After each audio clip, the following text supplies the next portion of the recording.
Good morning sir. Same style. Rakesh చంపినట్టే చంపింది. చంపింది అంటున్నారు, అమ్మాయిని ఫిక్స్ అయిపోయారా? ఏ డౌటా? అమ్మాయి కాకపోతే మగాడితో సెక్స్ చేస్తాడా?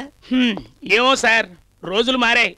మనం తొందరపడి ఓ నిర్ణయానికి వచ్చేస్తే కేసు తప్పుదారి పెట్టచ్చు. సారీ సార్, ఈ కేసు మీరే డీల్ చేయండి. సార్, ఏదో డౌట్ అడిగినంత మాత్రాన ఇంత పెద్ద శిక్ష వేయాలా సార్? పర్వాలేదా పరావు, డీసీపీ గారికి నేను రికమెండ్ చేస్తాను. ఈ కేసు నువ్వే టేకప్ చేయి. వద్దు సార్, ఇలాంటి కేసులు తగులుకుంటే కడుపుకి తిండి, కంటికి నిద్ర, శరీరానికి ఆ సుఖం ఉండదు సార్. ఆహా, ఏంటి బాబు? ఏం లేదు సార్, క్షమించండి సార్.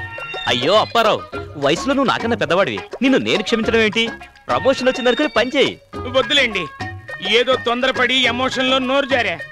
ప్రమోషన్ వద్దా? వద్దు సార్. అయితే నేను చెప్పిన పని చేయి. ఏంటి సార్ అది? వెళ్ళి ఆ శవానికి ముద్దు పెట్టి. సార్, శవానికి ముద్దేంటి సార్? ప్రమోషన్ కావాలా లేక ముద్దుతో సరిపెట్టుకుంటావా?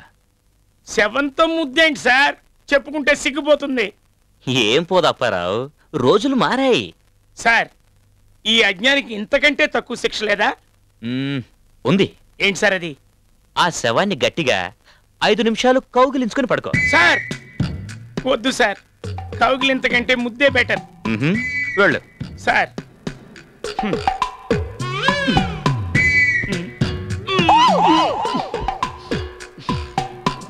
ఇప్పుడు చెప్పు, ఈ హత్య ఆడది చేసుంటుందా మగాడు చేసుంటాడా? ఏమో సార్, మీరు ఎవరంటే వాళ్లే చేసుంటారు. కరెక్ట్ గా చెప్పావు. నీకు ఇప్పుడిప్పుడే బుద్ధి వికసిస్తోంది. ప్రమోషన్ అవసరం లేదులే. థ్యాంక్స్ సార్, బతికించారు. Okay Apparao, let's be serious. ఇక్కడున్న ఆధారాలన్నీ సేకరించి ల్యాబ్ కు పంపించు. బాడీని పోస్ట్ మార్టం తీసుకెళ్ళు. ఈ రిపోర్ట్స్ అన్ని కరెక్ట్ గా రాత్రి 9 గంటలకి నా టేబుల్ మీద ఉండాలి. అలాగే. ఓకే. అన్నట్టు ఈ ఇంటిని సీల్ చేసి 2 కానిస్టేబుల్స్ ను సెక్యూరిటీగా పెట్టు. Yes sir. ఈయన దగ్గర నుంచి నా డ్యూటీ ఎప్పుడు తప్పుతుందో ఏంటో.